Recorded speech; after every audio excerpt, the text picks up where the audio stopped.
and it's MPC decision day. And while they meet, we are here expectant and discussing some possibilities, which way to go and what impact it will have on you, on me, on our economy and the country. You're welcome to this special edition of the program that brings to you the decision of the MPC that started the meeting yesterday. I'm Ini John Mekwa, and while awaiting the appearance of the acting governor to give us the decision of the MPC, we will be here with our guest, looking at some of the possibilities. And we started that this morning. We'll give you a little bit of reminder in a couple of minutes. First of all, it's not just Nigeria that does the MPC or makes decision. This, of course, is global. But let's take a look at some African countries and see what decisions they've taken in recent times. As we all know, the issue of inflation, the issue of interest rate, it's not just in Nigeria, it's all over the world, even though we see inflation tapering in some other countries, and we see that the MPC in those countries have had to weigh and look at some other prospects when making their decisions. But let's start from South Africa. We can tell you that South Africa's central bank halted their interest rate hike last week for the first time since November 2021. But the governor of their central bank was quick to add that the pause did not mean an end to the hiking cycle. The South African Reserve Bank's Monetary Policy Committee kept rates at 8.25% as inflation forecasts came in lower than previous ones and economic conditions improved. Well, the central bank governor said that future rate decisions would continue to depend on economic data and risks to the inflation outlook. And we know that the country's consumer inflation fell within the SARB's target range of between 3% and 6% for the first time in 14 months. And that happened in June. Following this, the rand fell in the aftermath of that rate decision, and the SARB is now projecting inflation will be at an average of 6% in 2023, compared with a 6.2% forecast in May. The bank expects inflation to fall back to the midpoint of the target range sustainably only by the third quarter of 2025. GDP growth is forecast at 0.4% in 2023, and that's revised up slightly from 0.3%. And then from there, we go to Ghana. At the end of its July meeting, Ghana's central bank raised the benchmark interest rate to 30%. The rise comes as the nation reported inflation rate of 42.5% for June 2023. Nigeria, you know, is still at 22.9. Well, the recent uptick in consumer inflation measured by Ghana Consumer Price Index raised concerns after 4 months of slowing down. This moderation followed a record-breaking 54.1% year-on-year surge in December, which marked the highest rate seen in over 2 decades. The CBN governor, Mr. Ernest Addison, underlined the importance of interest rate hike, asserting that policy tightening will continue until the desired inflation level is achieved. That's for Ghana. They had to raise rate, and that announcement was made just yesterday. Now let's go to Kenya. At an unscheduled meeting on June the 26th, the Monetary Policy Committee of the Central Bank of Kenya decided to increase the central bank rate by 100 basis points to 10.5% from 9.5%. The move came after the bank decided to hold in May and was the first rate rise under its new governor, Kamau Tuge. Well, the decision to hike was motivated by an increase in headline inflation in May and the bank's expectation of elevated inflation in the near term due to a recent increase in electricity prices and the removal of fuel subsidy. Sounds like Nigeria a little bit there. Well, the annual inflation rate in Kenya eased marginally to 7.9% in June, down from 8% in the prior month, but still above the central bank's preferred range of 2.5% to 7.5%. Let's move on to coal oil producing Angola. The National Bank of Angola kept its benchmark interest rate unchanged at 17% during its July meeting, maintaining borrowing costs at the lowest level since mid-2021 as policymakers navigate the balance between supporting the economy and addressing concerns about high inflation. Annual average inflation dropped to 14.2% in June from 15.1% in May, and consumer prices increased 1.41% from the previous month in June, picking up from May's 0.95 rise. And June's figure was the sharpest increase in prices since March 2022. Let's come back home to Nigeria now. Nigeria's fourth Monetary Policy Committee meeting of 2023 will mark the first one in about 9 years without the suspended central bank governor, Mr. Godwin Emefiele, whom we know appeared in court today. What a coincidence. Well, the July meeting is being chaired by the CBN's acting governor, Mr. Folashodun Shonubi. Some analysts think that this may be a factor to decide which way the meeting would go. The decision that will be announced shortly, especially since President Bola Tinubu has expressed that his preference is for a single-digit interest rate from what we have now, which is 18.5%. That's what it stands as at today. And it was at the meeting of the 23rd to 24th May that the MPC increased that key rate to 18.5% from 18%. The move marked the 7th consecutive hike and brought total tightening since May 2022 to 700 basis points. What will the MPC decide to do today? Well, in a couple of minutes, we hope to know, because information from my colleagues in Abuja who are at the CBN headquarters, the meeting is still on, and once the acting governor is set, we will be here. Before then, we'll be having this conversation since Friday, listening to expectations from various individuals. There you have it. The table is set, the chairs are set, the cameras are set, as well as the microphone. We're waiting for the officials to fill in those seats and make that announcement of what they've been discussing since yesterday. Trust us here at Channels Television. We're here and we'll lead you right into it and even out of it. So do stick around with us. First of all, this morning we did speak to a manufacturer who's a member of the real sector, on some of the expectations and how they think that the meeting should be, or what direction the meeting should be taking at this time. Of course, we've had other opinion and perspective on this, but let's listen to Mr. Onofowokon, who was a guest on our Business Morning show earlier today. Can we consider a stability in holding rates as of now? That is our own expectation as a manufacturer in the real sector, because you're already having the problems associated today with the increase of the MPC. So far, base rate moved up, interest rate moves up, commercial rate moves up, and the cost goes up. So invariably, it's ending up passing to the end user.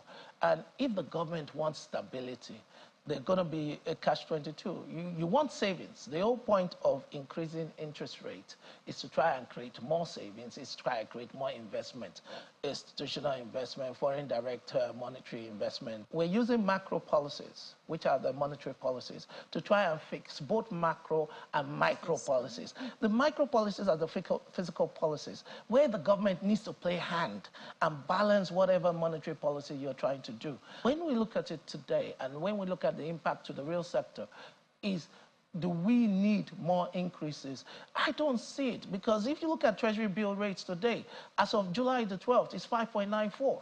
So if the savings rate or the government Treasury bill investment rate is sitting at 1 year rate is sitting at 5.94, I don't see what the benefit of an increase will be. It's only going to be bottom line on the real sector, that you're going to slow down even more the real sector growth. You're going to slow down the growth of each business, because the cost of borrowing goes up, working capital capacity or capability actually reduces, because they're actually looking at it in a different light.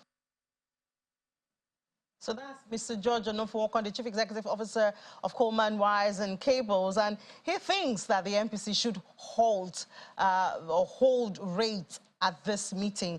We'll see if they listen to him. Well, we have live joining us virtually first, Mr. Jolomi Odogunro. He's the head research and strategy with Codra Securities Limited, and he joins us from Lagos. Thank you so much for your time, Mr. Odogunro.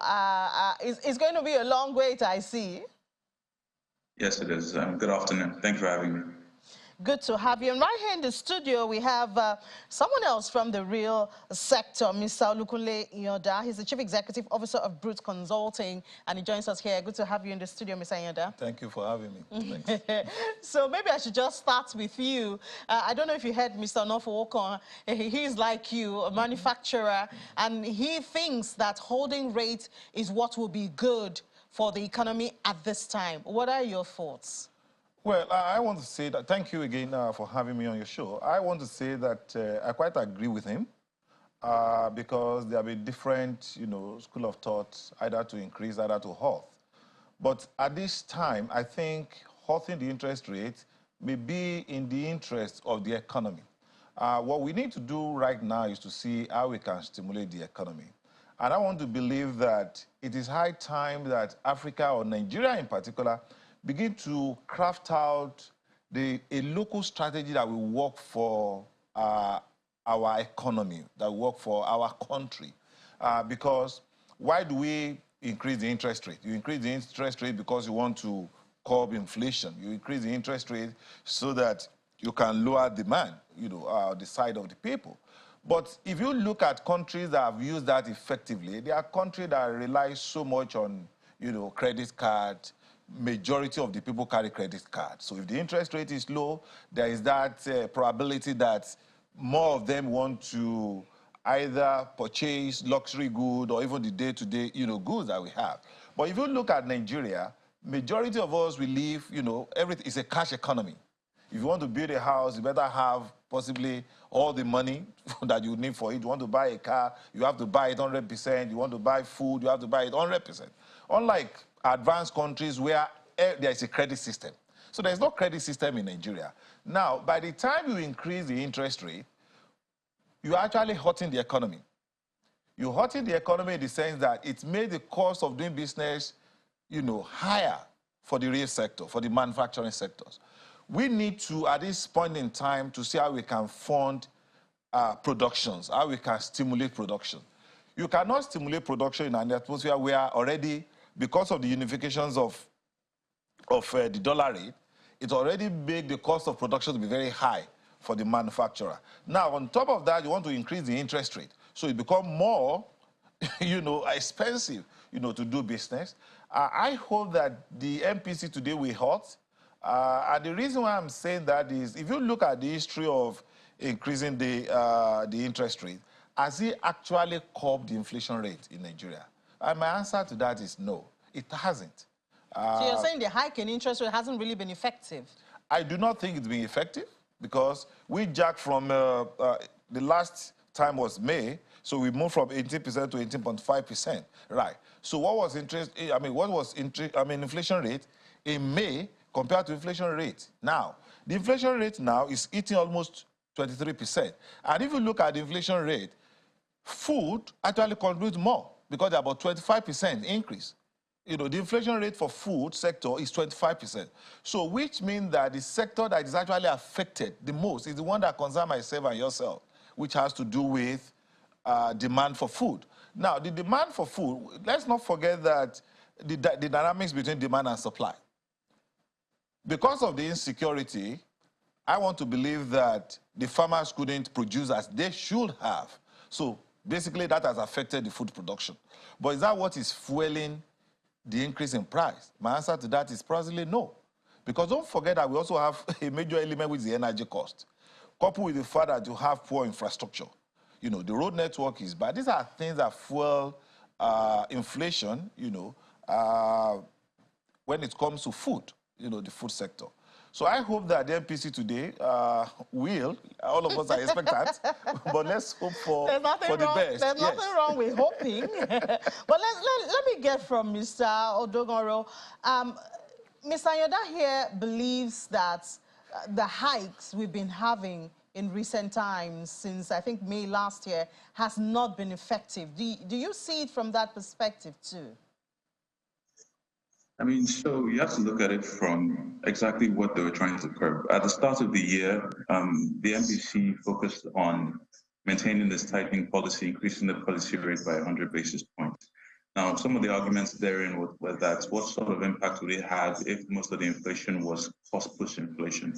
However, we also had to take into account that, there was a lot of money supply that had come in that also added to this inflation. That is what the CBN was targeting, or that's what the MPC was targeting at that time, right? So looking beyond that point, I mean, the MPC has already started to note, or rather, a tone of concern had already been brought in regarding the possibility of over-tightening, right? And that's one of the reasons why we saw the successive reductions in the policy rate at the two meetings thereafter in March and May. And so if we look at it from that point, we have to ask the question, so where does the concern lie? If you look at inflation, yes, inflation remains elevated and rising, and the MPC had said that if that was the case, they would continue to tighten.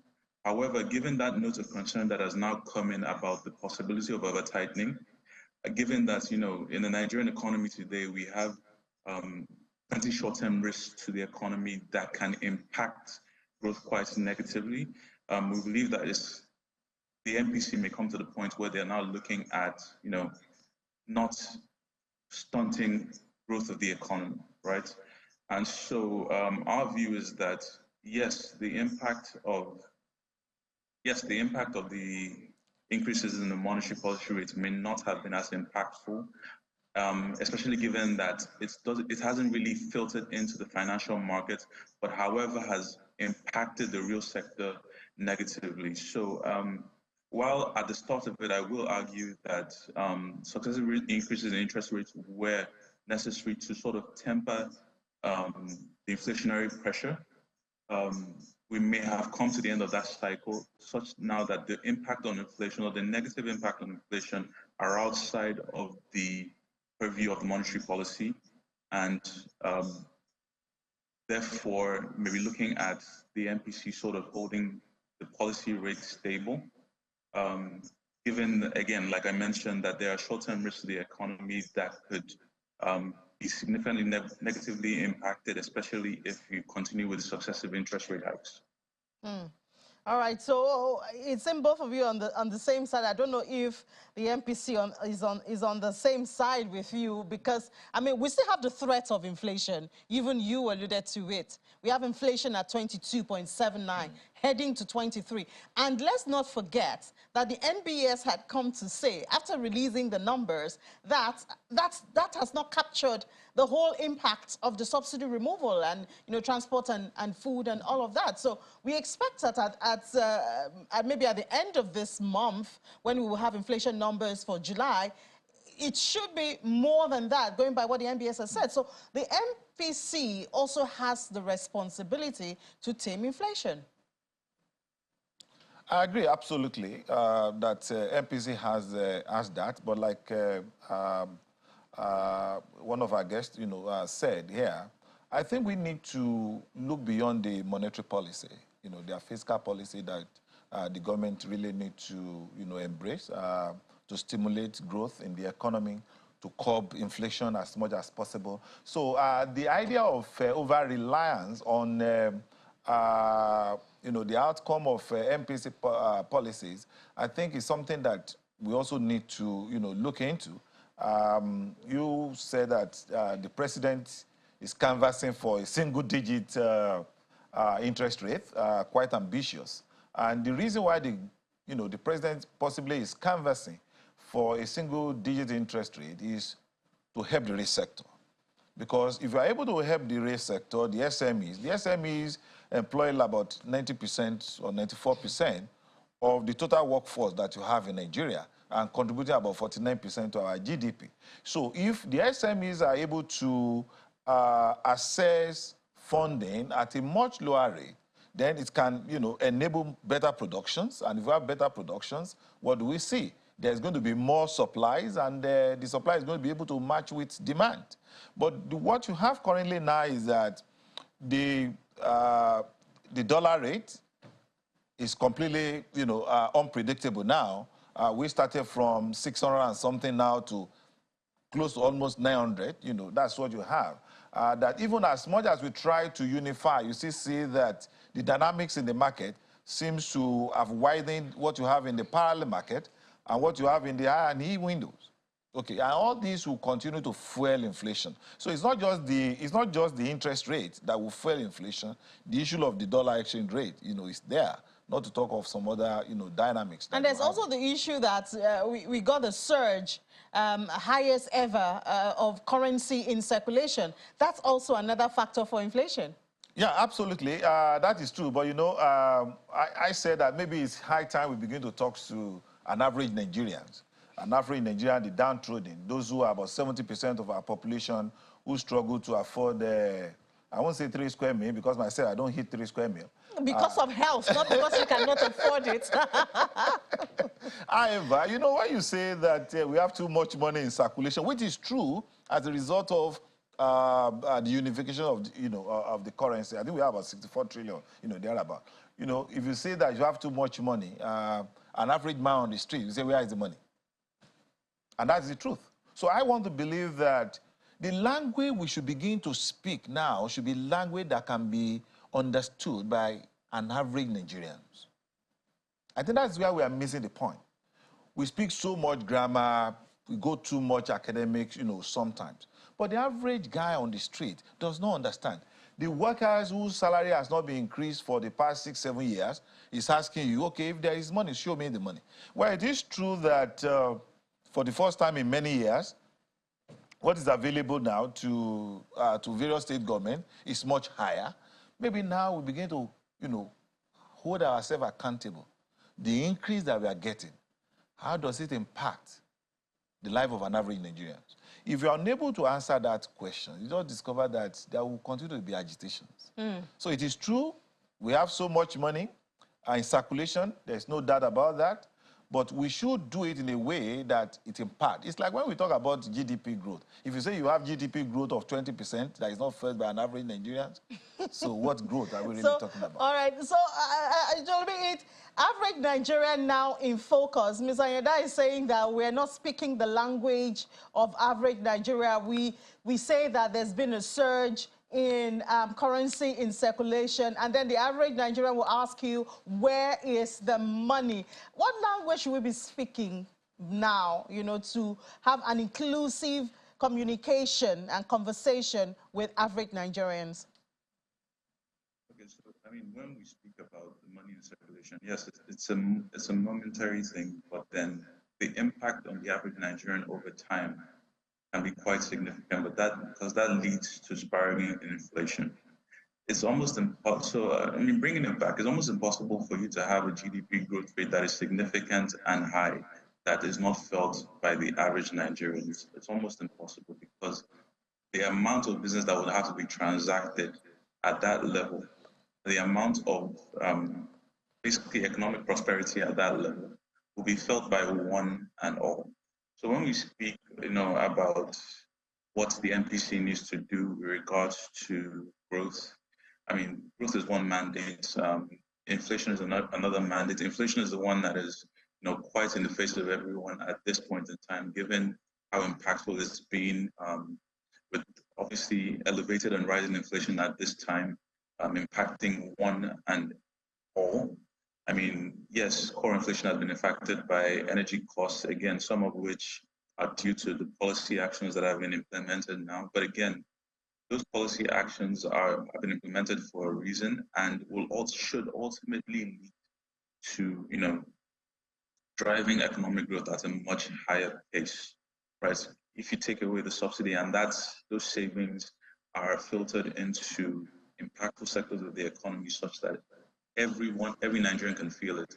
We spent about 3 trillion last year. If that 3 trillion was spent in education, in healthcare, the impact on the social aspect of the country, on every single man in the country, will be felt quite deep. Again, talking about food inflation spiraling out of control. Again, some of the factors are out of the control of anyone. The flooding incidents causing a poor harvest season, and insecurity in the food producing belt. Again, some of these things can be addressed by the fiscal authorities and the presidency in due course. But again, all of these things impact the average man. Because if you address them, if you meaningfully address those things with policies that impact those issues and allow you to get over those issues, every single one of us will feel it. So, I mean, that's just my response to that. All right, to talk more about the average Nigerian, let's take a breather. When we come back, if we have those pictures, we can tell you that we are waiting the arrival of the acting governor and his team to those seats right there to announce to us what the decision is for the July MPC at the meeting that started yesterday. And it's the first in the administration of President Bola Tinubu. A lot of people say that could also be a factor that would determine the decision. But I don't know. We'll talk about that. Let's take a breather. We'll be back on this special episode of the MPC decision.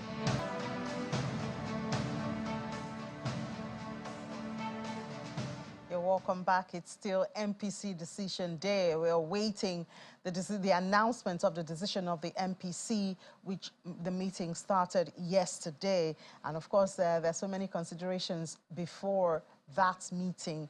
Ms. Ayoda here was saying during the break that that's why it seems they're taking so long, because they have a whole lot of path to straighten before they can come out and give us that decision. But I'd like to, once again, if in case you're just joining us on this special program, we have in the studio here Mr. Olukunle Yonda. He's the Chief Executive Officer of Brutes Consulting, representing the real sector. And then we have joining us virtually Mr. Jalomi Odungaro, Head Research and Strategy, Quadra Securities Limited, joins us virtually, even though he is in Lagos. And we were talking about the average Nigerian and communicating with the average Nigerian. And Ms. Ayoda has the perspective that we're speaking too much grammar and we're not communicating perhaps the line or the gap between the communication of all of these indices and MPC and interest rates is far away from the reality, which is where the average Nigerian lives, even though that is not the perspective of Mr. Odungaro. But so let's come to Mr. Ayoda to ask, how should we be communicating? You know, even though Mr. Odungaro does not agree with you that it's too much ground, because eventually everything affects the average Nigerian, but you seem to think there's a gap that needs to be bridged to make all of these policies and communication more effective if we want to get to where the country needs to be. Well, actually, I do not think that there's a divergence between what is said and my position. Perfectly agree with all the economic terms. It's for people like me and yourself. But what we are saying is that you need to feel the pulse, you know, of the people. It does not matter, you know, what name we call the indices. It doesn't matter what name we call the rates. If at the end of the day, it does not impact positively on an average Nigerians, then we haven't said anything. You know, let me give you you remember when the president said that let the poor breathe? And let the poor breathe that the president said resonate with an average Nigerians. They understood it. They knew what that meant. Whether we are breathing or we are not breathing is a different thing. But they could see, everybody could say, you know what? The president wants us to breathe. The president wants us to live a good life. The president wants us to live a better life. They can understand that. Maybe that temper, you know, possible resistance. Maybe that calm people down to say, you know what, there is hope at the end of the tunnel, you know, or there is light at the end of the tunnel. So what is said versus what I said is not really different. In terms of our GDP growth, of course, if GDP growth is significant, we must be able to feel it. But also don't forget that there have been projections during the last administration where we moved from 2 to 2.3% to 3.5%. Can anybody actually see the significance between the 2 and the 3%? We couldn't see it. And let's not forget that when I said communicate in a way that people understand, because if you look at the current administration, I want to believe that the current administration is enjoying tremendous goodwill that should not be wasted. Tremendous goodwill that should not be wasted. If you do not speak the language of the people, the language of the people is this: Guess what? This is a country where minimum wage remains 30,000 naira, and the cost, an average cost of a bag of rice is more than the minimum wage. So that already tells you that something is wrong. And it doesn't matter how we skin it. If it does not, if we are not looking at things that will improve on the life of people, maybe in terms of education, maybe in terms of healthcare, in terms of food, basic things that affect common man, then we are not talking. The best way to talk is to address those things that will make an average Nigerian to feel it. Their children are sick, they're able to take to the hospital without thinking, where am I going to get the money from? They need to eat. They're not even asking for luxury, they're just asking for basic things, and they're able to eat it. So I believe that that's what we need when it comes to stimulating the economy. Stimulating the economy for growth, stimulating the economy for an average Nigerian to thrive. What do we need to do? We might need to look inward and and think differently. Beyond what we, I was just discussing with you about Japan, and all of that. That when you talk about interest rate, Japan interest rate is 0%, and they have not even increased their interest rate for the last maybe 15 years. And things were, stable. Given that we are an import-oriented economy where everything is imported, and part of how we can stimulate growth, from my own perspective, is let's create an enabling environment for the manufacturing sector. So if the manufacturing sector can produce what we need, then an average Nigerian will be happy at the end of the day. But if the manufacturing sector is struggling with forex, struggling with interest rate, struggling with power, struggling with other infrastructure, then it doesn't matter what policy will come, what come from MPC. It's not going to cut it. So this for you is how to communicate to the average Nigerian. Yes. So do you agree with him, even though you had said that, already, because eventually the average Nigerian will feel the impact, because a lot of conversations such as, why should I, as an average Nigerian, sit down and watch the MPC? How does it connect to me? If I'm not borrowing money from the bank, for instance, then what's my business with the interest rate or the 18.5? As Ms. Ayada said earlier, if you're living in a credit environment, or like in the UK, where a little bit of hike in the interest rate means your mortgage for the next month is more expensive, then of course I'm really concerned. But in an environment like this, when it's cash in and buy your stuff, really, what's my own with the interest rates? I will agree that, first of all, I'll mention that there isn't so much of a deviation between our views, like you mentioned. Looking at it from, at least from your perspective, when I look at the interest rates, right, at least if I'm looking at it from the perspective of the average Nigerian, I'm looking at it from, again, we don't have mortgages, but again, high interest rates has significant impact on a lot of things that affect a lot of us every day.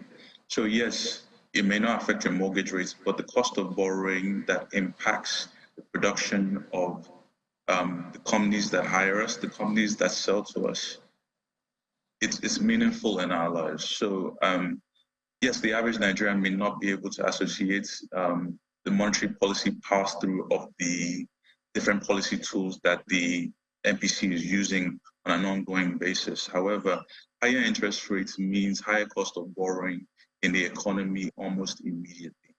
Now, yes, there has been a divorce, because that should also affect the financial markets and obviously have implications for things such as capital importation. But we've seen a divorce of the pass-through of that impact for some years now.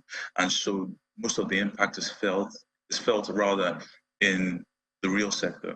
And I agree completely that it can be quite negative, given the myriad of things, of negative factors that a lot of companies have had to deal with, right?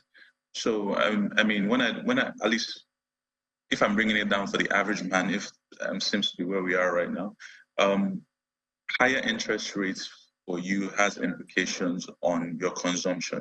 It has implications on price stability, especially as it goes towards the currency as well. And that's one thing that I think is the major deviation as well for this, because we require higher interest rates at this time, especially given the environment where we've been, where you've had significant increases in interest rates globally, which means that on a risk-adjusted basis, our interest rates are not quite as competitive and we don't import as much capital. That is negative because if you don't import as much capital, especially in a country where, like you mentioned, where we import everything, the supply of dollar is significantly limited, and that is how you have significant depreciation of the currency. That impacts all of us because that goes straight to your core inflation. That affects the cost of the goods you buy. That affects the companies. Not all companies have their factors of production locally sourced. They have to go out and get it. And most of these companies have to pass it on to the consumer. And that is how it negatively affects us. Yes, you can have down trading, but overall, higher inflation impacts all of us because it means that what we have for consumption is significantly decreased, and so you don't have a situation where you have a lot of savings. So I mean, the negative impacts are therefore all to see. For all to see, and I think that's how the average Nigerian should look at it. So that's why I guess we are sort of the overarching sentiment here is for lower interest rates. However, it has to be the environment has to be conducive for that. Otherwise, what you're going to find is that you are just barreling from one problem to the other. So yes, the language may be divorced from what the average man may simply understand. However, everything that is said is quite impactful, and how the MPC chooses to direct its policy action and implement its monetary policy tools are very important for every single one of us and should be paid attention to. All right, so what about investors? We've given a lot of time to the average Nigerian. What about investors? Because obviously if the country wants to develop, I know we're celebrating the first half or so of improved foreign investment into the NGX. What about the money markets? How does interest rate hike or not, which way does it move those markets? So, I mean, like I mentioned at the start, there's been a divorce between the policy rates and how interest rates in the fixed income market have traded for quite a while, with the market now more dominated, or rather the overarching factor that impacts the market being the demand and supply imbalance. By that I mean, supply from different issuers in the market relative to the demand in the market. The largest issuer, of course, being the federal government in Nigeria. So that has had more of an impact on where interest rates have been as opposed to where the monetary policy rate. For reference, I mean, the policy rate is at 18.5%, and Treasury bill rates are currently on the NTB below 6%. The average Treasury bond rate is around 13%. So there's been that divorce such that we have a negative real interest rate at the moment.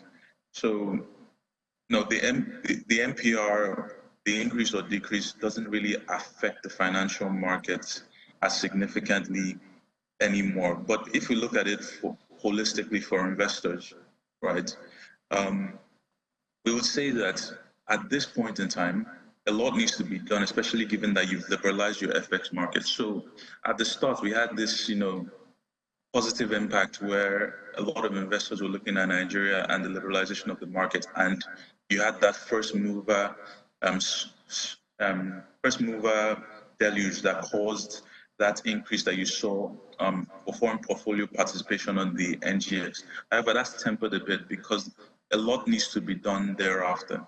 You have significant issues to address, specifically the demand and supply imbalance within the market. We would have expected that, with the liberalization of the market would have come an announcement around balance of payment support coming from, let's say, funds accessed from the IMF, for instance. That would have allowed the market to stabilize and would have, more influenced sentiment to the positive, because investors would now be more assured about continued and sustained supply of FX in the market, because our market, there are no capital controls, and an investor wants to know that when I come into Nigeria, I can get out of Nigeria when I want to.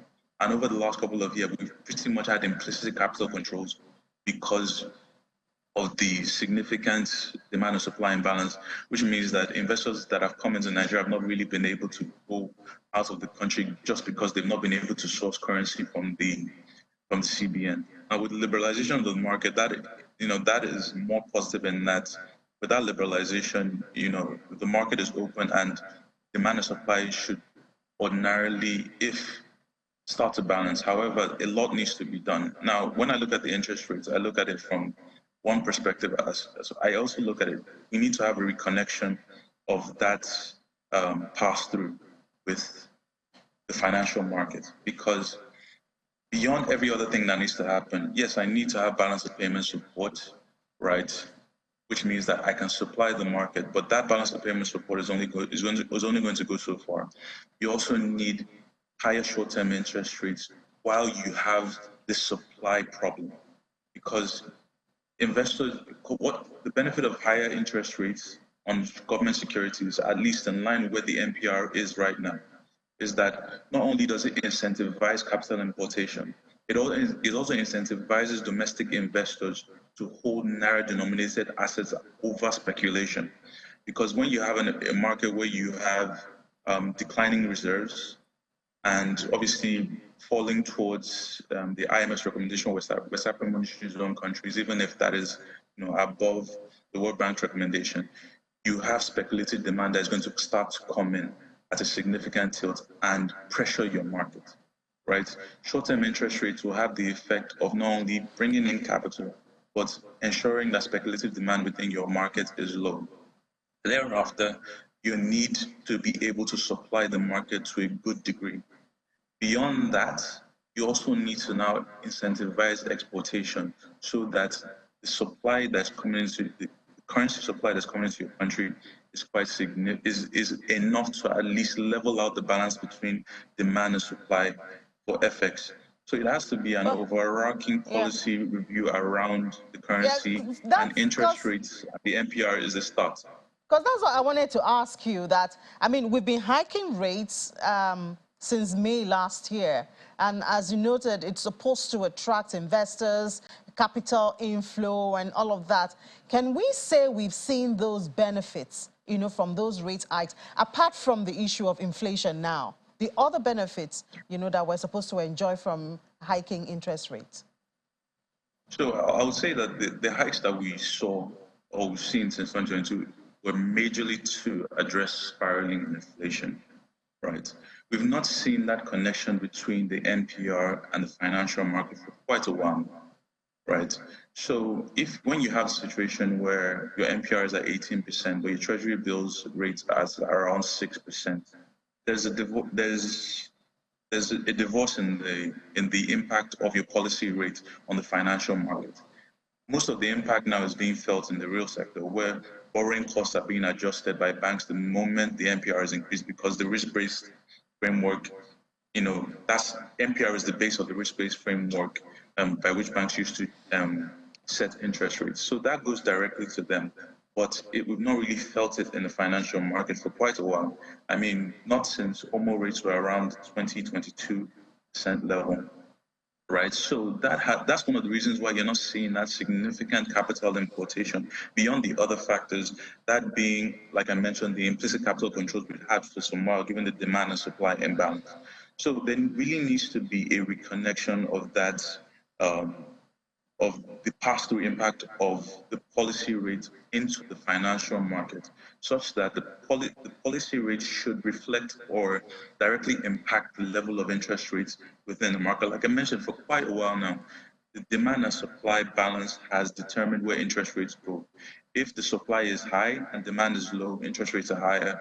If demand and supply balance comes, then obviously maybe if you have significant maturities in the market and there's a significant demand, interest rates decline. However, there's been a significant divorce, so there's been no connection, and we need to reconnect that, right?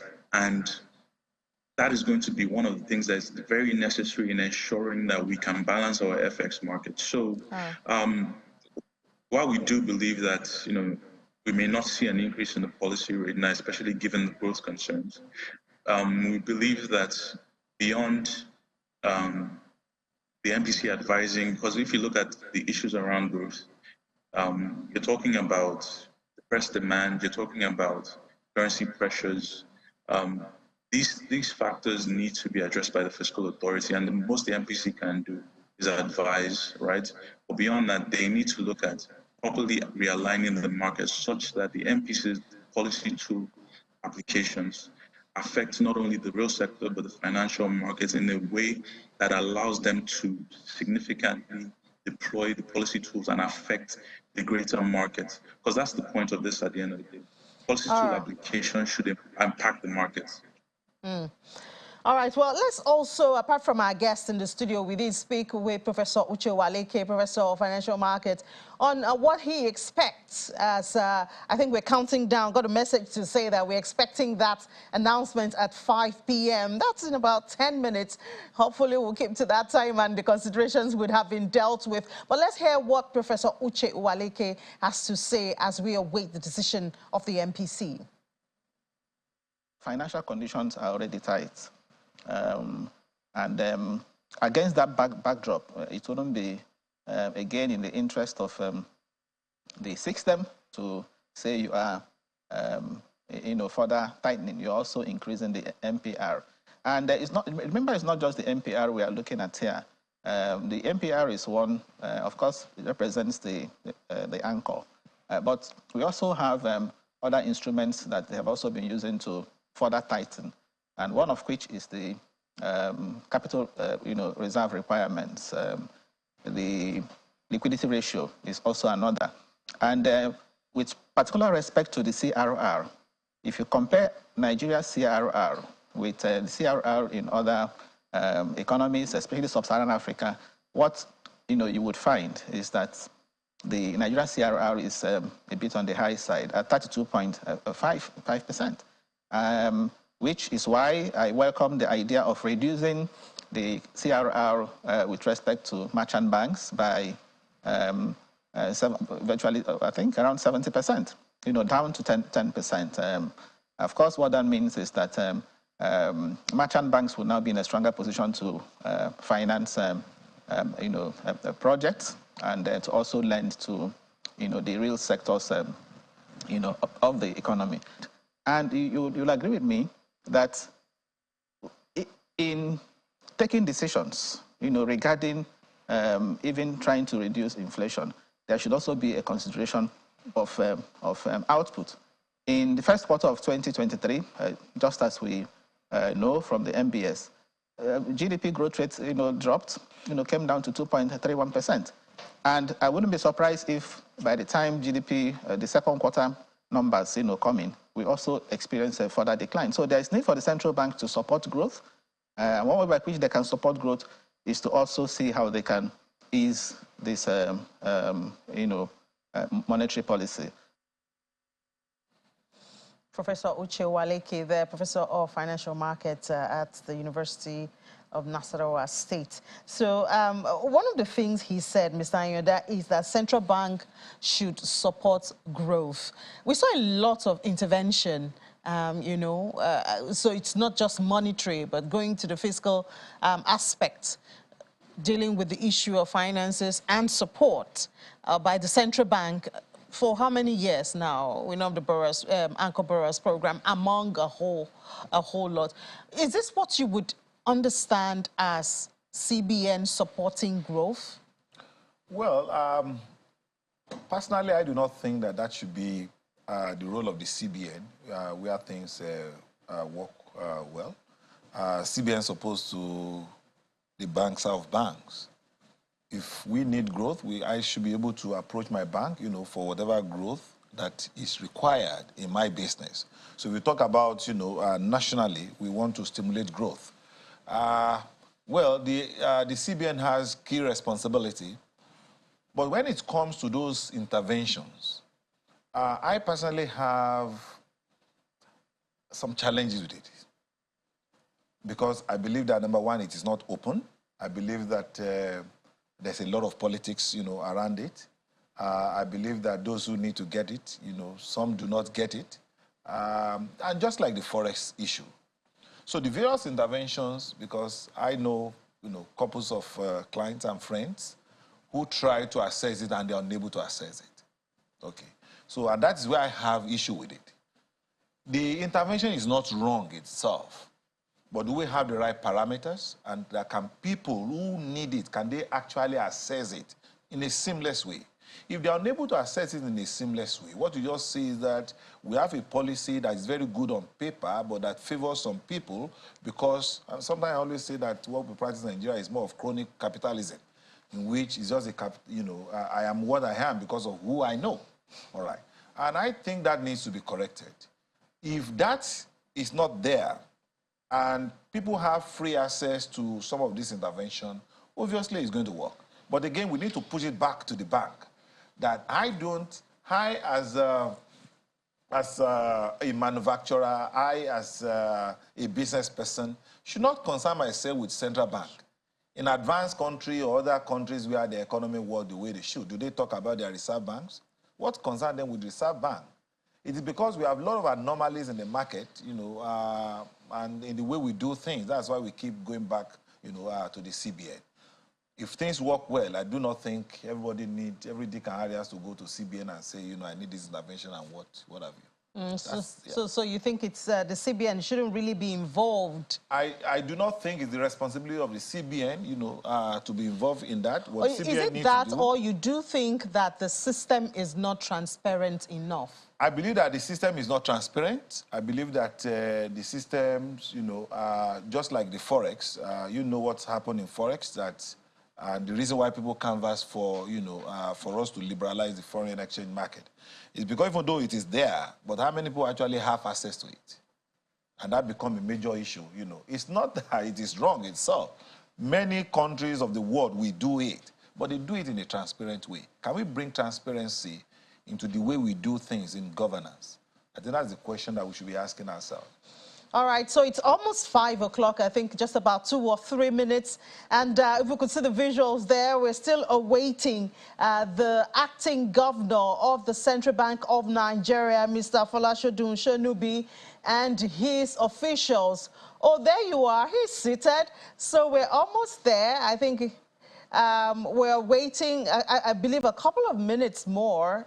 We'll be hearing his voice for that announcement. At least they kept to time, Mr. Yoda. And they said 5 p.m., even though we're told 4 p.m. earlier, but I mean from 4 to 5, and then we see him at before 5. I guess that's good. Maybe that's a sign of better days to come. Sign of good tidings. I don't know that. All right, let's not forget that we have joining us virtually Mr. Dogoro. Mr. Dogoro, Mr. Yoda here was talking about the intervention of CBN. You have also alluded to the fact that the problem cannot be solved by just the monetary policies. What are your thoughts? Would you say that the intervention we've heard from the CBN over the years have been commensurate with the benefit or the impact? I mean, if I look at it at, intervention, at least in the States, the other speaker was speaking about regards to the cash reserve ratio. So yes, it is outside of the purview of I would say that it's an extension of the unorthodoxy that we've seen over the past couple of years under the previous central bank. But what we have is a situation that the central bank prescribes the CRR, right, but also now prescribes an LDR, loan to deposit ratio, that banks have to meet. That figure is 65%. And basically what that means is that the bank has to ensure that its loans are to a level that is about 65% of its funding structure, which includes deposits and borrowings that the bank has. Now, we've seen the impact of this sort of a policy in September 2019 to the start of 2020, as banks tried to significantly push out loans because they had to meet that macroprudential ratio at the pain of an additional CRR on the excess not met. And that policy was renewed by the CBN yesterday, restating the 65%, but now increasing the penalty to 50% of the excess not done. So that is what is going to drive, or I mean, that is probably that methodology for improving the intervention of banks within the system. So what that means now is that banks really have two options. Is either you turn away deposits or you increase loans significantly. And with, from the analysis, quite a few banks are well below that 65%. The Central Bank of means Nigeria that over the short term, we're going to see number 149. All right, so Mr. The Monetary Dobaro. Policy Committee Okay, held on all Monday, right. 24th The acting Central Bank Governor of 2023. Nigeria is now speaking now. The Monetary Policy Committee, MPC, met on the 24th and 25th of July 2023 against the backdrop of continued uncertainties in the global and domestic economies. This included geopolitical tensions, threats to globalization, and the multilateral economic system. On the domestic front, output growth continued at a moderate pace, while the general price level remained elevated as markets adjust to the new policies introduced by the federal government. Consequently, these developments at both the global and domestic levels continue to pose significant challenges to the policy environment. The committee assessed these developments and the outlook for the rest of the year. 11 members of the committee attended the meeting. Global economic developments. The committee reviewed developments impeding the smooth recovery of the global economy. Notable among these is the continued hostility between Russia and Ukraine as Russia reneged from further renewal of the Black Sea Agreement. This development would likely push commodity prices much higher than current levels. In addition, China's slow recovery is dampening global trade, while the increasing polarization of the global economy, with several economies seeking macroeconomic alliances with the groups of BRICS countries, is increasing uncertainty in the direction of trade flows. Inflation across several advanced economies has continued to moderate, but remains considerably above their respective long-run objectives, even as monetary policy tightening progresses. In emerging markets and developing economies, inflationary pressure remains broadly elevated, though there are signs of moderation in some countries. Global inflation is thus expected to remain elevated through 2023, despite broad measures by several central banks to ease the pressure. In the global financial markets, financial conditions remain tight and may exacerbate further as monetary policy normalization progresses. Investors' preferences is thus shifting to advanced economy fixed income securities with improved yields as well as safe havens assets. The International Monetary Fund, IMF, in its July 2023 World Economic Outlook revised the 2023 output growth forecast for the global economy upwards to 3.2% from 2.8% in its April forecast. The improved output performance was due to the sustained resilience of the global economy to the prevailing headwinds in the first half of 2023. And global growth is, however,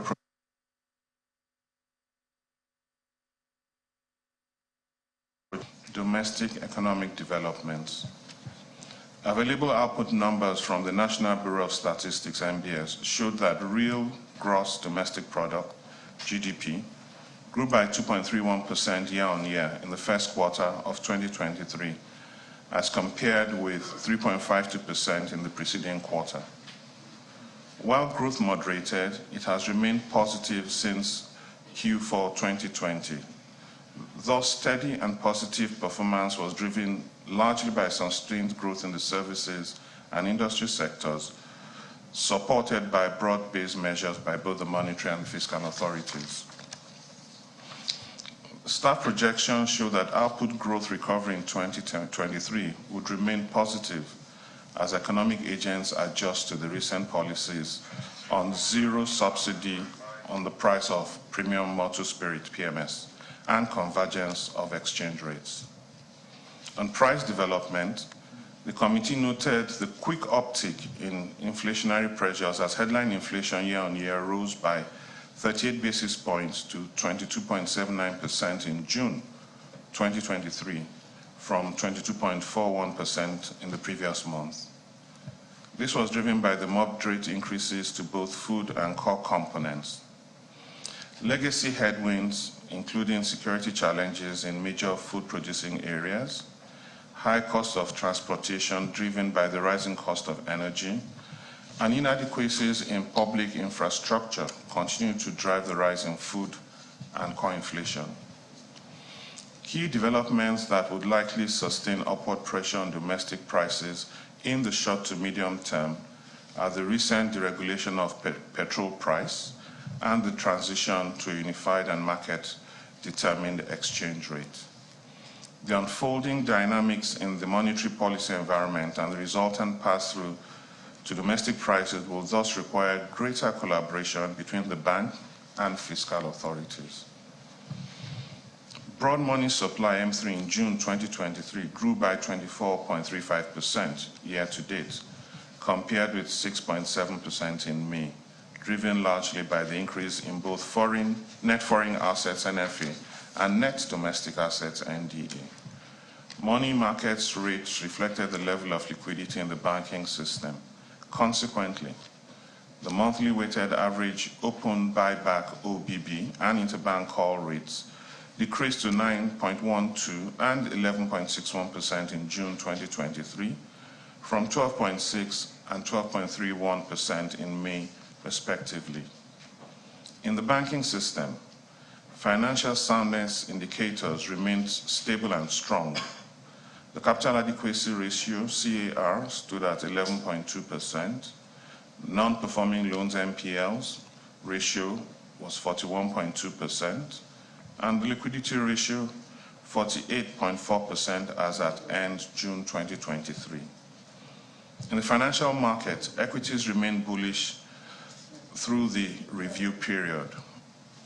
The all-share index and market capitalization increased to 60,968.27 index points and 33.20 trillion, respectively, on June 30, 2023. This compares with the 51,251.06 index points and the 27.92 trillion as at December 30th, 2022.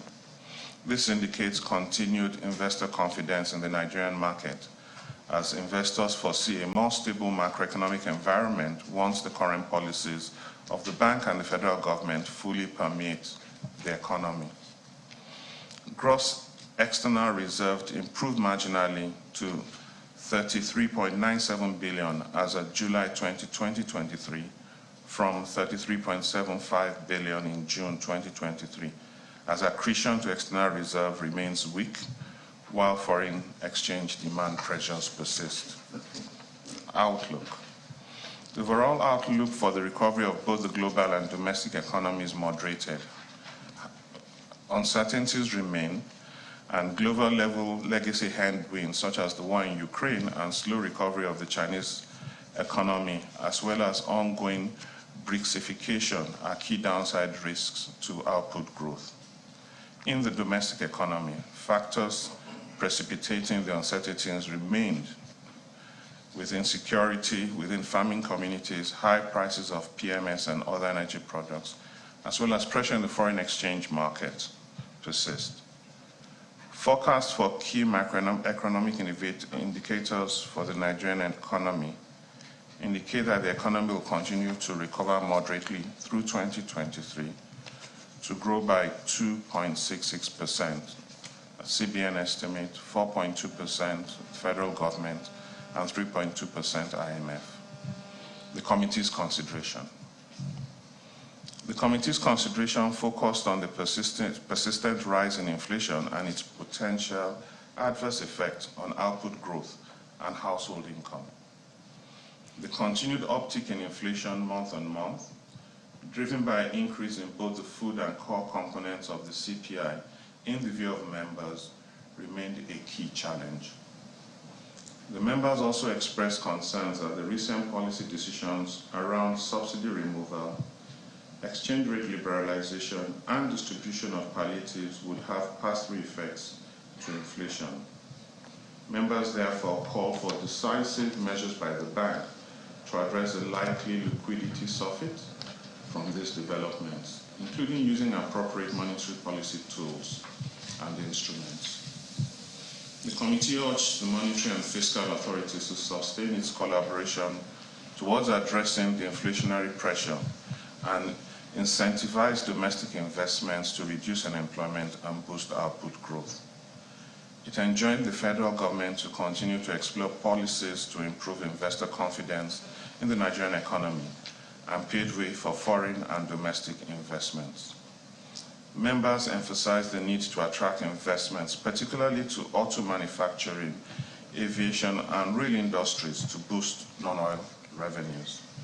The committee thus expressed the view that key policy mechanisms to shield the Nigerian economy from persistent global shocks and other emerging domestic shocks are urgently required for the economy to continue to post positive growth.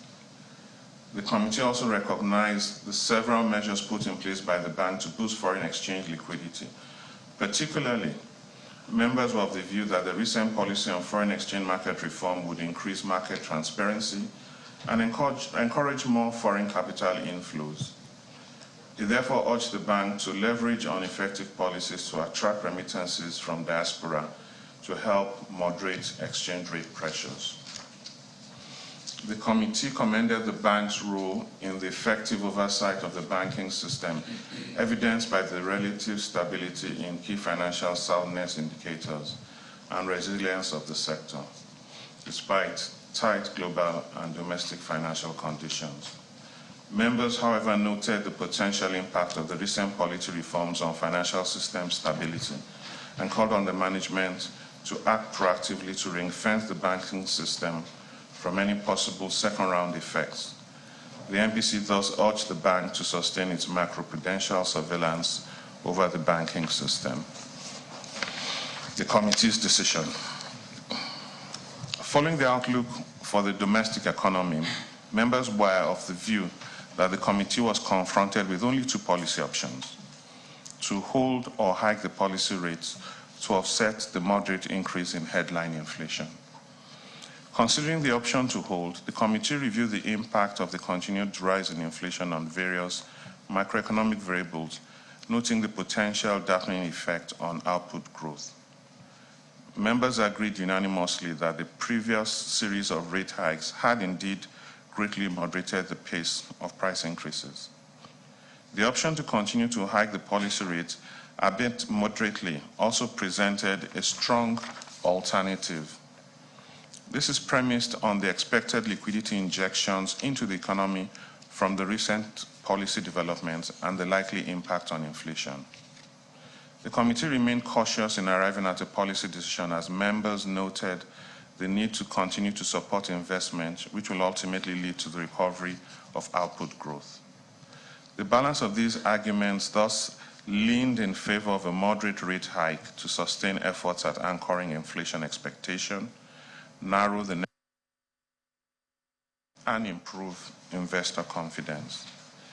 The MPC thus resolved by majority to raise the monetary policy rate. 6 members voted to raise the monetary policy rate, 4 by 25 basis points, 2 by 50 basis points.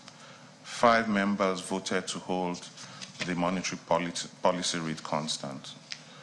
All members voted to narrow the asymmetric corridor from plus 100 to minus 700 basis points at a new level of plus 100 and minus 300 basis points around the MPR. In summary, the MPR voted to raise the policy rate by 25 basis points from 18.5 to 18.75%, adjust the asymmetric corridor to plus 100 minus 300 basis points around the MPR, retain the CRR at 32.5%, and retain the liquidity ratio at 30%. Thank you very much. Thank you, sir. That was Monetary Policy Communique number 149, read by the Acting Governor, Mr. Adebisi Fola Shonubi. We'll now take some questions from the media. Thank you, sir. Thank you very much. My name is Sunday Michael Ogu. Let me start by congratulating you on your Sorry, which paper? Daily Trust newspaper. Thank you very much. Thank you. Mr. Acting Governor, it appears in the last 1 year, the only response on the table has been to raise interest rates in response to rising inflation. My question really is, what would you recommend, not just from the standpoint of the CBN, but to the government as a collective that every other party can do, to rein in on inflation and allow the poor to breathe? Thank you.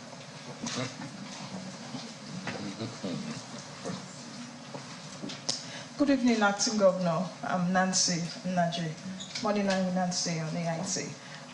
Governor, you did speak about foreign exchange rate. I would like for you to give an explanation concerning the convergence. Since the announcement from the bank, I think just a few weeks ago, we've seen the seesaw between the official market and the parallel market.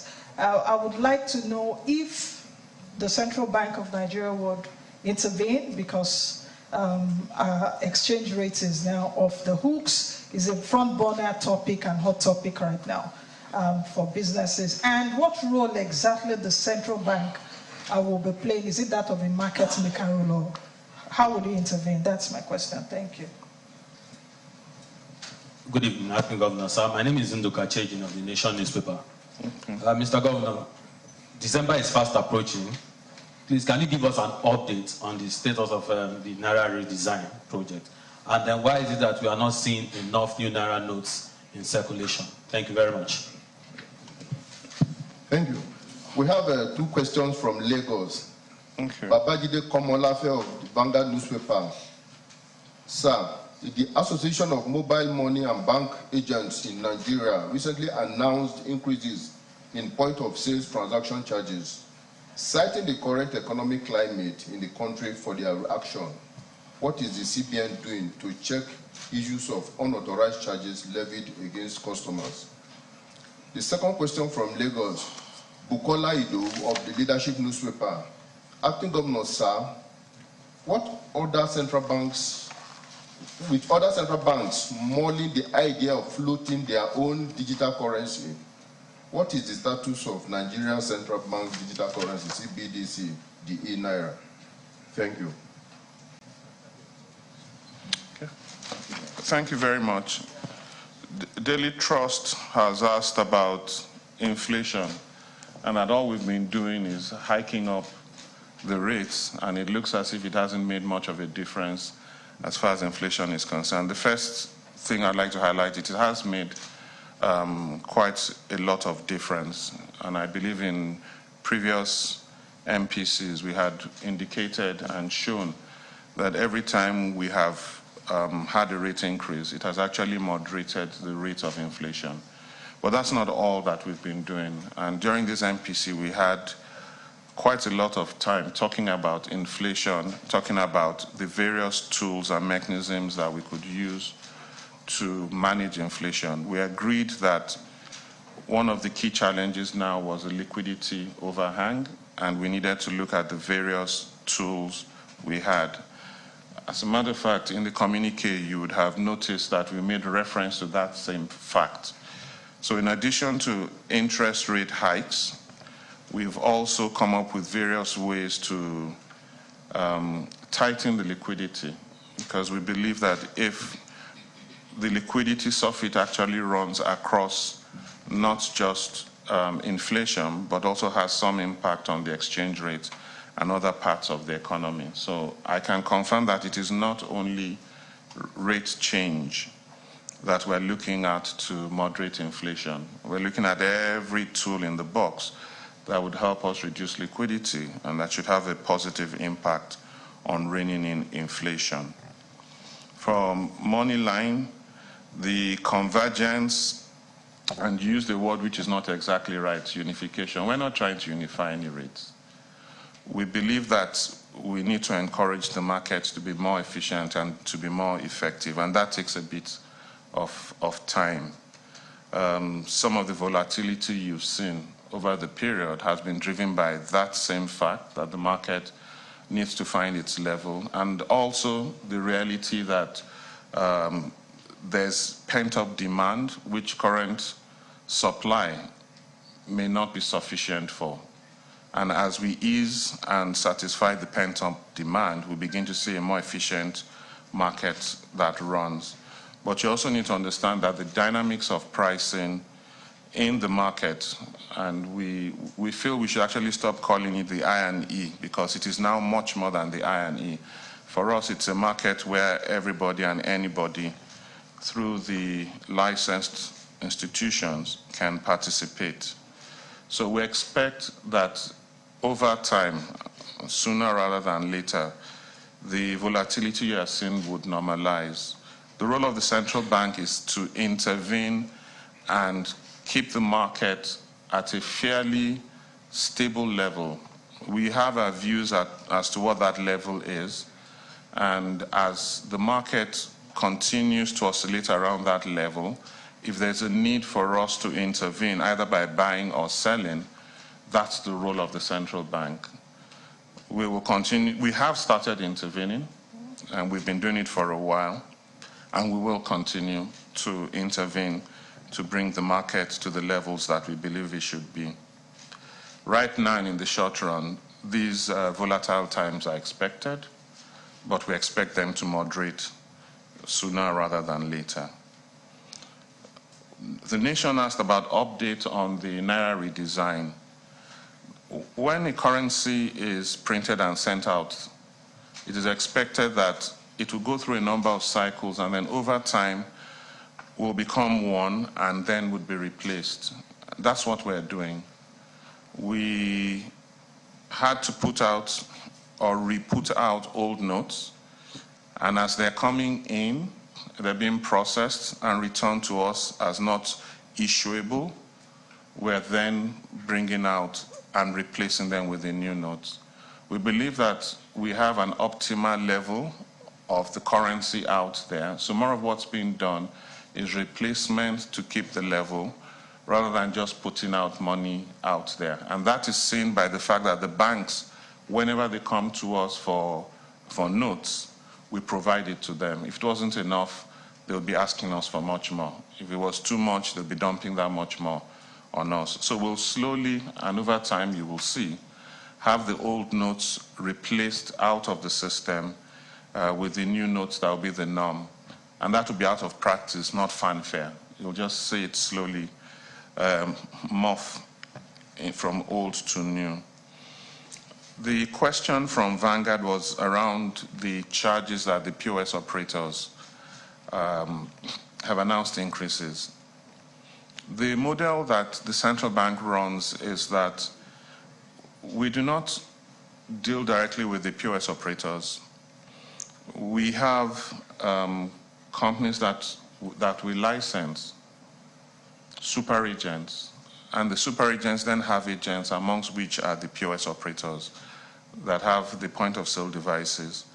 We have regulated prices with the super agents, and it's their responsibility to enforce those prices amongst the agents that are working for them. So we have informed and reminded the super agents as to what those charges are, and whenever or wherever we find agents that are responsible for behavior, and not just on charges, but behavior in general that is not in line with the rules of operation, we actually sanction the super agents because they are the primary entities that we have licensed. So whenever we have such situations, please let us know. We're improving our consumer protection methodology for receiving complaints from the public, either about what the banks are doing or have done, and we'll of course cover any other incidences like the POS charges that you're talking about, and that would help us know what is going on, and we will sanction those that err in that regard. Leadership asks about the digital currency and what's happening to it. We continue to learn and we continue to tweak and we continue to change the model. We have over 20 or around 25 million people who are registered and have wallets, but we haven't seen the level of activity that's commensurate with those number of people. So we continue to talk to them. The volumes increase, and we learn with each passing day. We are reviewing the model, and we think soon, definitely before the end of the year, you'll see significant growth and changes because the feedback we've gotten from the public and the marketplace has been distilled, and we're listening to them, and we believe it's going to have an impact on the adoption, and then maybe we'll have less new Naira notes to print. Thank you very much. Thank you, Acting Governor. With that, we have come to the end of this briefing. Thank you very much for coming. See you in September. Bye-bye. Thank you. Oh, I forgot. Sorry. So I can't move. Where's... Please, oh.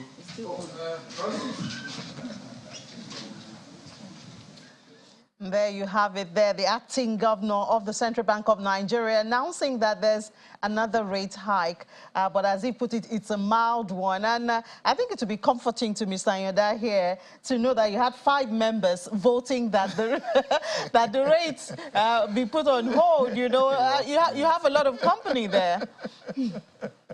That's very nice. At least we're happy with the transparency, you know, in terms of the voting patterns, and we can say. So for me, you know, increase it marginally, I think it's okay. Very nice speech from the acting, you know, governor. The communique, I think, is what is expected, because what is important is for us to be able to stimulate growth in the economy by attracting both the local and the, you know, international investors. I think that is the focus. And if we are able to achieve that, I think at the end of the day, we'll look back and we'll say, yes, we have done well. He spoke about the diasporal, you know, remittances, and that caught my attention. That is also part of what we need to really focus on, you know, more aggressively. The policy you had before is that I can send in my money, but I have to get it at the official rate, and as a result of that, nothing is forthcoming. The policy you had before is that as an investor, I can bring in my money and I will get it at 4 and something, but when I want to go out, when I want to take out, I have to go and get it at the Paramedica at 7 and something. You know, all this actually, you know, discourage investment. So I believe, I mean, if you look at India, for instance, India generated about $111 billion in remittances from diaspora. But if you compare it with their FDI, the FDI is about $70 billion. So that tells us that if we pay more attention to diaspora remittances, we can actually, you know, use it to contribute to the expected balance in our, you know, foreign exchange market. All right, Mr. Yanda, let's just get final words from Mr. Ogodaro. Mr. Ogodaro, this meets your expectation. You didn't really see a hold taking place at the end of the meeting. I will say that I'll say the 55% probability that we expected of hold, even though the possibility of a moderate hike was there. I mean, the MPC is just saying credibility is obviously being upheld because they did mention that while inflation was elevated and rising, that they would maintain the tightening policy stance, and they followed through here. So I mean that aligns with our expectations, even though we had a higher probability on hold. All right, so the decision has been made now. 25 basis point increase on the interest rate from 18.5% to 18.75%. How much of impact will it have on you? And we also see that the CRR, we're hoping that perhaps the deposit banks will also get a breather like the merchant banks did, but the CRR is still at 32.5%. So that's the decision for the July MPC announced by the acting Governor of the Central Bank of Nigeria. The first meeting we're having in about 9 years without the suspended Governor of the Central Bank of Nigeria. I need to thank my guest here in the studio, Mr. Olukunle Enyoda, the Chief Executive Officer of Brute Consulting. Thank you so much for your patience and your time and spending this time with us. Also joining virtually Mr. Jolomi Odogonro, the Head Research and Strategy, Quadros Securities Limited. Thank you so much for your time and sticking all through the meeting. So that's it. It's done for July, as the commentator there said. See you in September. But of course, you know, here on Channels Television, we will stay on these decisions, how it will affect you, affect the economy in the coming days. Thank you so much for being a part of this special broadcast. I'm Ini John Mekwa. Enjoy the rest of your night.